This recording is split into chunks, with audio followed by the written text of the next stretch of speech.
Okay, so we are recording.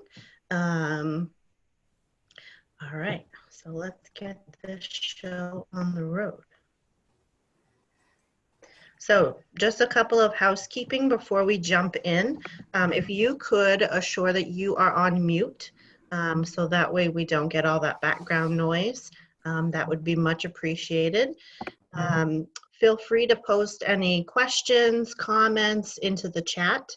There is no way that I'm going to be able to manage the chat room and present and, all those things. So if you have a specific question, we have some time at the end to be able to address some of those. If we can't get to everybody, we will create a Q&A sheet for afterwards and send out to all the participants. That way, if somebody poses a question and we can't get to it, then we'll make sure that we address it at some point through email or whatnot, right? At the end of this, we will, I will post a link that you will click on. It's like a 3-question survey, and it'll automatically generate a certificate for a contact hours for you. So it may take a couple of days to get that certificate just because there are over 200 people supposedly who are going to join this. So it may take a little bit, but just be patient. And we'll say today's Wednesday, by Friday, Saturday, if you don't have it, then feel free to email me and we'll figure it out. All right. The link, I'll post it right into the chat. All right, so that way you can copy and paste it right from there. All right. So we will get started.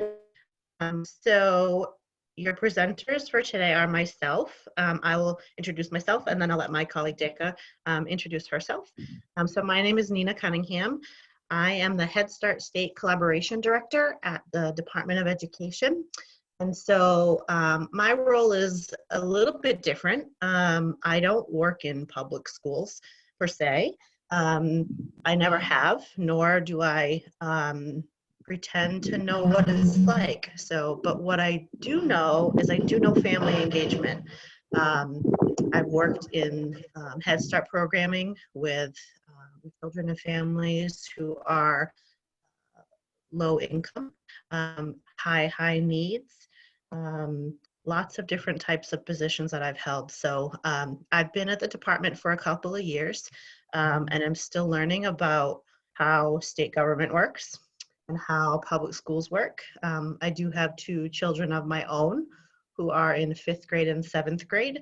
So that in itself has taught me a lot about public school. And so I look forward to hearing from you as well. And so it's muted. I will share now what it's I know, unmuted. and hopefully I will learn from you all as well. So Deka, would you like to introduce yourself? Sure. Good afternoon. Do you have a power to mute other people? Yes, Nina? I do. Okay. So good afternoon, everyone. My name is Deka. I am the Family Engagement and Cultural Responsiveness Specialist for the DOE. My job is one of few jobs or positions that are created by the commissioner. And I am on my 5th month with the DOE now. 2 of those months are COVID-19 months that we were stuck here at home. I previously worked with the City of Portland's social services with many folks from different countries in the world, immigrants and refugees and asylum seekers. I also work with South Portland schools, and I did my graduate Master's of Social Work intern at Lamon Moore Middle School. Education has been something that I hold dearly in my heart for a very long time. My father always reminded me and my brothers that education is the only thing that goes to the grave with you. Everything else has been taken away from you, your wealth, everything. Education will go with you. So that I always keep it in my heart. And also teachers who are the educators of us, of the future and the present, are a very important group of people in my culture and in my community. So I'm thankful that you are allowing us today to talk to you and present to you. Great, thank you. All right, so we are going to jump right in.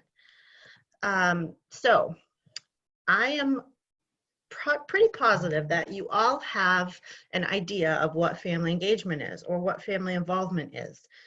So the purpose of today is to really kind of either stretch your thinking or build on what you already know. And so when we think about family engagement, we think of it as being a little bit different than family involvement. So engagement really is a collaborative process between different members. And so it's a shared responsibility of families and staff at all levels that requires mutual respect from each other, because everybody has something to learn from each other. Families, parents, staff, administrators, janitor, it doesn't really matter. Family engagement really focuses on understanding cultural and linguistical differences and thinking about building positive relationships with children and their families. It requires making a commitment to creating and sustaining an ongoing partnership with families that support their well-being. It honors and it supports the child and parent relationship that are essential to a child's healthy development, school readiness, and overall well-being. So when we talk about engagement, it's a much deeper, thoughtful process than involvement. So when I say the word involvement, I'm guessing that many times people think of, we had 48 families attend, the back to school night or whatever it may be. While those are great examples, it's not really family engagement. All right, and so we'll dig a little bit deeper into that as we get going. So what does this really look like? So family engagement, it's not one size fits all, right? It's different for everybody. It's different for every provider, for every teacher, for every parent. There's not a wrong way and there's not a perfect right way to do it. So it's not something that we can say, do this, and you're doing it. It's really a shift in your mindset from maybe what you were previously thinking to a different type of a response. So if you're looking at the table that you see on your screen, it's really not one person's job, right? So it's a shared responsibility between at least two people, if not more. It is a strength-based approach. So we're speaking with families, we're talking with grandparents, with aunties and uncles and whoever it may be to really understand that child and the family and where they're coming from, right?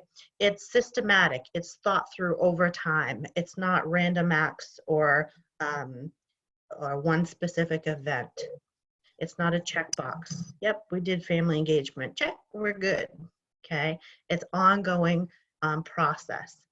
It's integrated into everything that you do already. And my guess is that you're already doing lots of great things, and maybe you're not realizing that you're already doing it. Let me see. I think we kind of covered the rest of those. Well, should I jump in here for a minute, Nina? Sure. And then, as we all know, the saying, it takes a village to raise a child, right? So that is from the teacher, from the mom, from the dad, the aunt, the uncle. And as we've seen lately, there are a lot of grandparents who are raising their grandchildren and taking care of them and trying to learn what's happening in their schools. And sometimes as educators, as community members, as social workers, we just look at them and I'm like, actually this person looks older than this child. So we need to open our minds and say there are so many different people who are supporting this child, and we should be happy about that, because the more we have engagement in family members, uncles, aunts, the better it is for us, makes our jobs easier, right? So those are the things that I'm seeing lately when I engage with the families that I work with in our state, in a statewide. So that's a good way of taking a look at this nice table that you put together, Nina. Great, thank you. All right. So here is just a quick example. So I will read it out loud to you, and I just really want you to think about it. So Mrs. Kelly sends home a communication log each week to the families in her classroom. Families write her notes, and she responds with tips and ideas for them regarding their child. However, James's mom never writes in the journal. Mrs. Kelly is frustrated and doesn't know what more she can do to reach his mother. So my guess is that probably many of you have either done this or who have worked with educators who have done this, and it's a great way to communicate with families.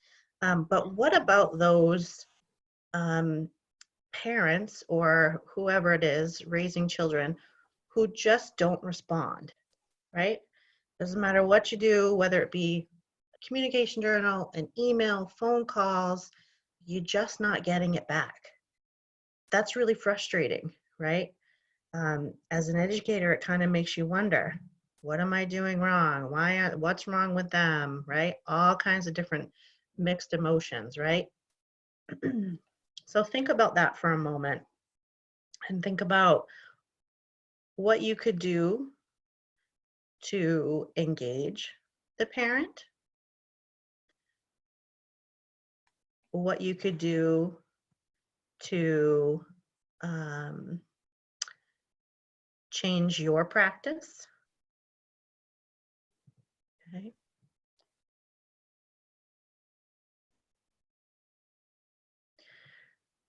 So we'll come back to that. Oh, go ahead. Do you want me chime in for a minute? Sure. So can you go back to this slide, please? Yeah.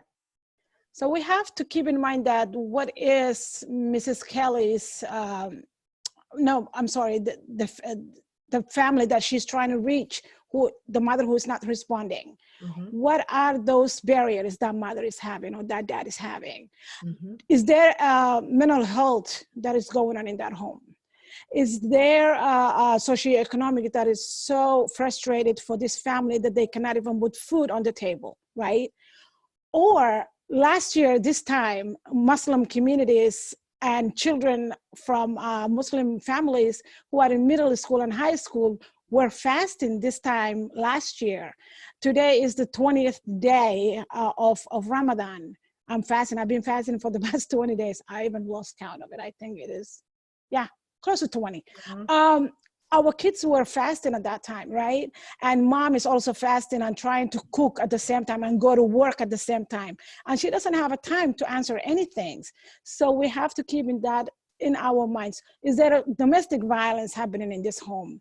Is there a child that taking all the attention from that family who is a disabled child? So the way that we communicate with our families with empathy and kindness and openness makes the human in us open up and talk to these families. And the more we open up and be kind of kind to them, the more they're going to be responding back to us. So that relationship building is the most important thing. Yep, absolutely. And I was just looking in the chat, and Mary made a great point about, she's sending self-addressed postcards with postage and everything, so that way they can write back to her. And that's a great strategy. And then she wrote, then I was thinking that they didn't have the materials to write back to me. That's a great point too. Maybe they don't. Or maybe, mom or dad or grandma, whoever it is so busy, working all day. It's just one more thing, right? So it's just something to think about, that I have yet to meet a parent that just doesn't care. I have yet to meet a parent that has said, you know what, I don't care. I think that a lot of people kind of get stuck in that rut sometimes. I don't think it's that parents don't care. I just think that they have so much going on. It's just hard, right? Yeah. Um, And especially how we started in our slide is this COVID-19 also made a lot of barriers for a lot of families, mm, especially our families in rural Maine who may not have the speed internet that they can log on to school work.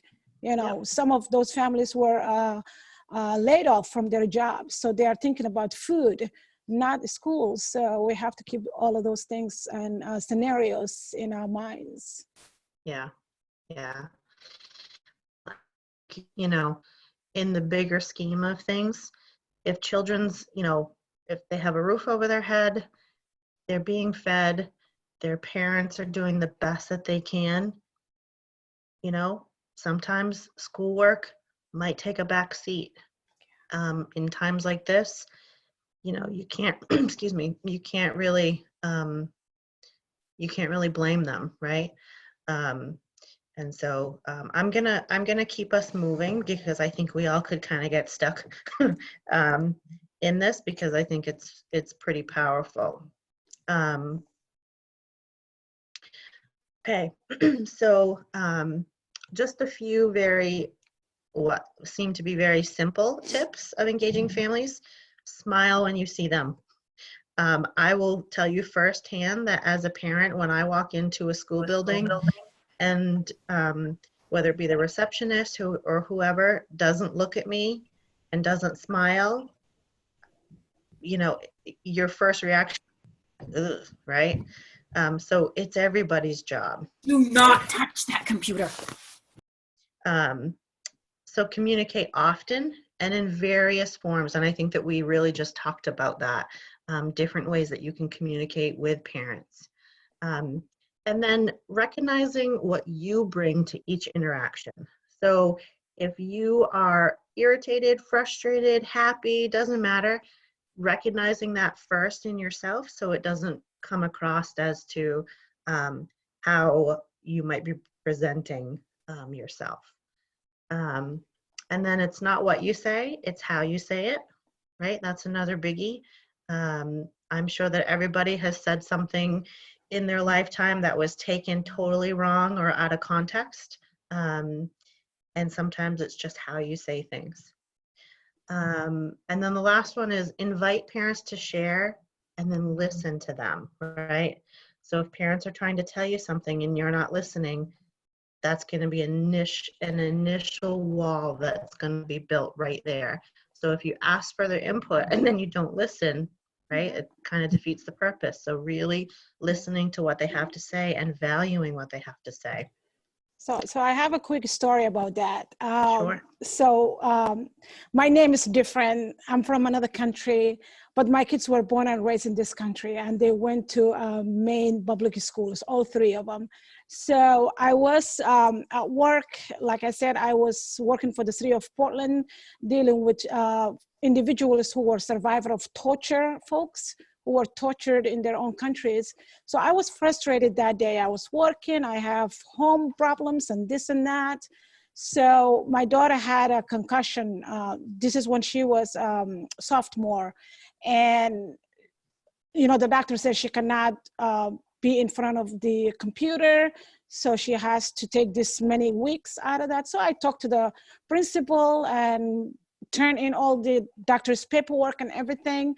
And I thought I did my part, right? And then I'm working at work and one of her teachers called me and she is just angry. Your daughter did not come to school. She's gonna fail my class, all kind of negative things. Because she assumed my name is different and I do not care about my kids' education.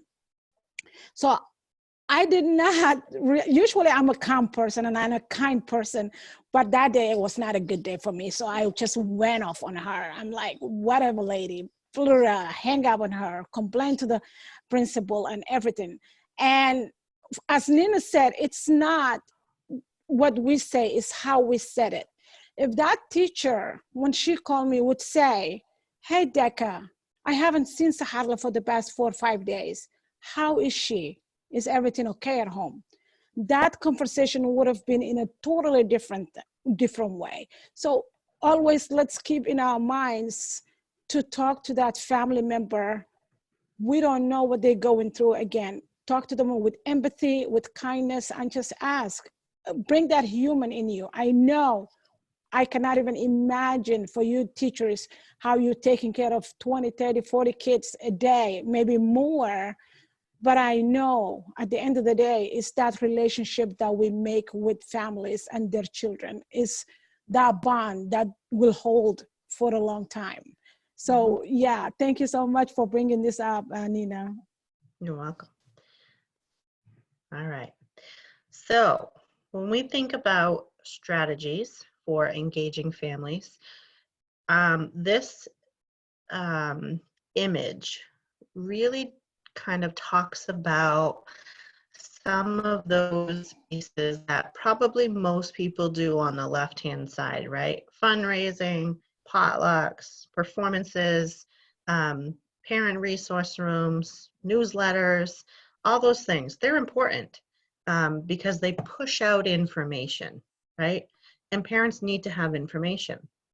However, when we think about high impact engagement strategies, we want that partnership together. And so if we are currently just pushing out information, that partnership doesn't exist, all right? So if we move from the left-hand side to the right-hand side of the image, and we really start thinking about parent-teacher conferences, parent trainings, interactive homework, pieces that parents really need to start kind of helping to support or getting involved in, that's where you're going to get the biggest bang for your buck, pretty much, right? And I know that, you know, positive phone calls home, how many times have you either received a call, if you're a parent, from your parent's teacher just saying, hey, you know, I wanted to share this great story with your child? Or how many of you have had to call parents and say, hey, the best thing just happened today. I wanted to share it with you. My guess is it probably doesn't happen as often as it really could. I know that when I get a phone call on my phone and I see that it's my child's elementary school, my initial reaction is, oh God, right? Either they're sick or something happened, right? I have two rambunctious little boys. Like, you know, it's either one or the other. I think maybe once or twice I've ever gotten a positive phone call home just to share a story. And I remember the very first time that I did, and I was like taken aback, like, what? Like, are you sure there's nothing wrong? He's okay, like they're not puking, nothing. And I think for me it was like a game changer, like, oh, you know. So really thinking about some of those strategies that can go a long way and that are so easy, right? Like, how easy is it to pick up a phone and share something? Or there's lots of those apps that you can share videos and photos and different things like that. And I will say that, you know, coming from Head Start, home visits are, I love home visits. And I know that some people are like, oof, you know, I don't want to go to people's homes. They don't want me there. I understand that. Absolutely. And I think that, you know that most of you, I'm guessing, are ed techs who are on the phone call. And so your role sometimes doesn't permit for you to do those types of things. However, I think it would be worth your while to start asking questions about why couldn't an ed tech make a phone call home to share a great story, or any of those pieces. So really just thinking about some of those pieces as we move forward. Let's see. All right. So have you ever planned a parent event that was not well attended. I'm guessing that maybe you've helped plan some events, or maybe you've led in the creation of some of your school's events. Um, let me see. So what do you think is the difference between events that are well attended versus events that aren't so well attended? Um, I think every event is different. And so I think it really just kind of depends. But I'm wondering, are there specific strategies that attract people more than others? Um, I read in the chat, Mary wrote, depends if there's Food. food involved. That's As long so as there's a true. food. If you feed them, they will come, right? Oh yeah. Oh That's yeah. so true. I know that even in my experiences with Head Start, um, serving meal, that's one less thing that they have to worry about, which can be very powerful. Yeah, and in other ways, also food brings people together. So when I work with South Portland schools, we did family dinner nights, and we kind of put together with families and their students and also their teachers together, and they eat together and kind of communicate that way. So food, when you break bread, you just feel like a family to that person who is right across from the table from you, and you can talk about anything and connect, and also have that conversation that you may never have. Somebody asked for an home visits. Home visits is something that is really a lot of other states are really embracing when it comes to family engagement. We might not have that luxury now because of COVID-19, but I think a simple phone call will do it, because I know you guys are missing your students. I know that because I talked to a lot of teachers, and some teachers feel really guilty saying that I'm not connecting enough with my students, and worried about their special education children, their ELL students, and those families with mental health, those families with substance use disorders. So a lot of teachers are worried, but simple phone call will do it and show that family that you care enough to call and say, hey, how you guys doing? Mhm. Yeah, Decca, while you were speaking, I read through some of the chats real quick, and people have some really great um, examples of strategies and some of the challenges. So, um, holding events during the day is hard for working parents, right? Like, I get that. But then holding events at night is also hard because parents just want to be home, or, transportation, access to childcare, especially if there's other siblings. Um, Yeah.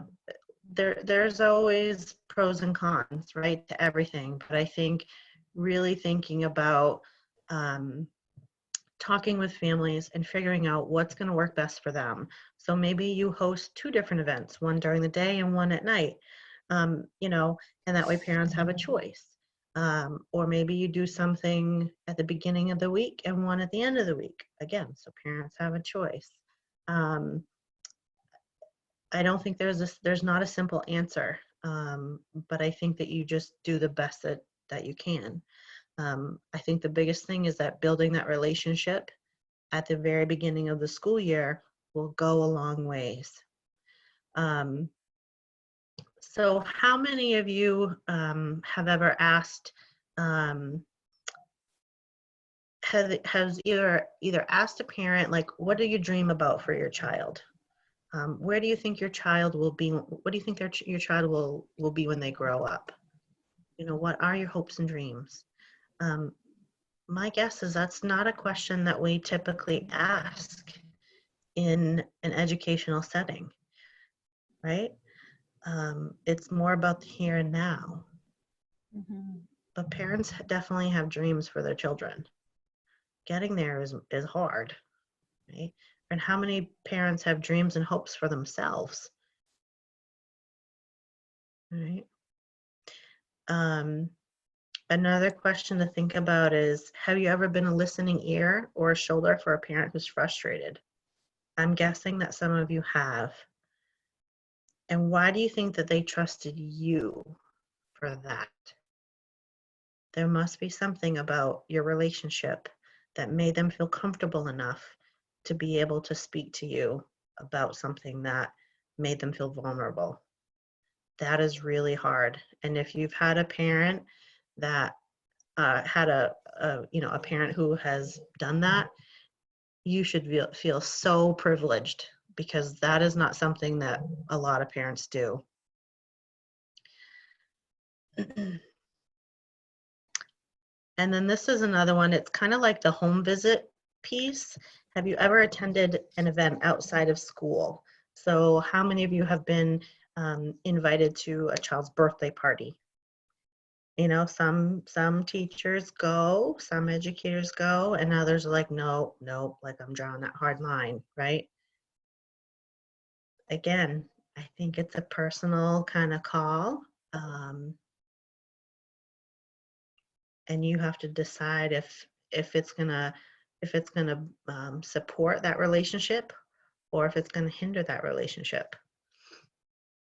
And I also would definitely say that, you know, if your school has policies around that, then you need to follow whatever policy that they have. You know, don't take my word for it if your school has a, you know, specific policy that you need to follow. I don't want anyone getting in trouble, right?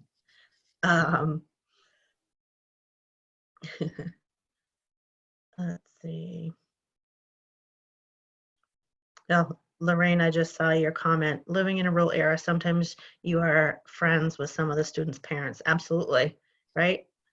It happens, especially if you live and work in the same community that you're in. It's kind of inevitable, right? So you have to figure out that balance, which can be tricky sometimes. Especially if, you know, generational trauma families who Yeah. experience themselves a bad experience in that same school that their children are going now. So sometimes it's tricky when you live in a small towns and in small communities where everybody knows everybody. Mm-hmm. Absolutely. So, in thinking about upcoming training opportunities, I know that here at the department, we are trying to figure out what's going to best meet the needs as we move throughout the summer. And we don't know what fall's going to look like yet. I know that everybody's kind of, it's almost like we're in a hurry up, wait pattern, right? Hurry up and plan and then wait and see what happens. So if you have suggestions for trainings that we could be offering to support you in your role, go ahead and put it in the chat, and then we can bring that forward as we're planning. You know, whatever it may be. It doesn't have to be related to family engagement. I know that there was huge interest in math content area and ELA. So, you know, whatever you're thinking, go ahead and pop it in there so that way we know. Let's see. Oop. Home visits. Our pre-K program and reducing, I see the idea. All right. So I could talk forever about home visits. But that's a great suggestion. I think that I will be honest and say that is a tricky one because not all districts support that idea, and that's okay. But if your district is partnering with Head Start, that's kind of part of it. So, but that we can definitely talk about what that might look like.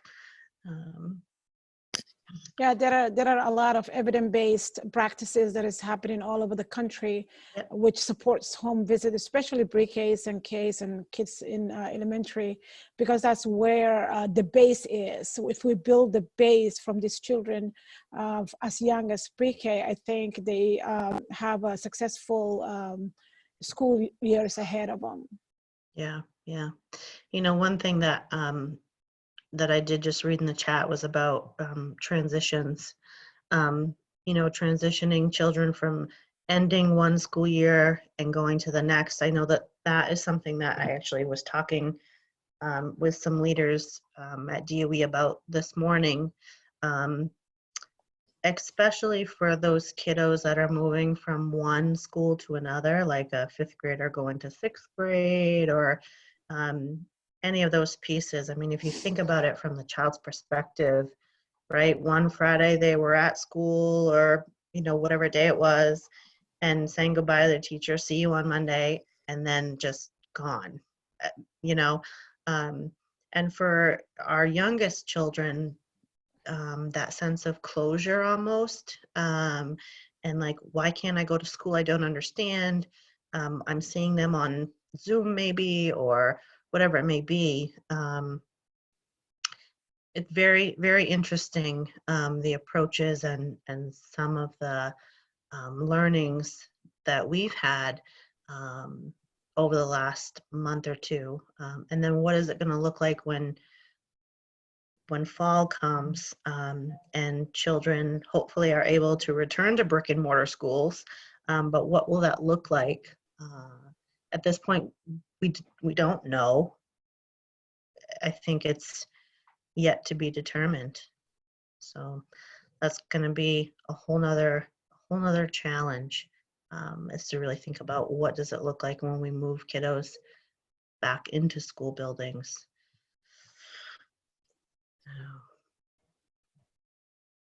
So, Hey, Nina, someone asked if you can repost the certificate link. oh, yeah, I haven't even posted it yet, but I will do that right now. Thank you. There you go.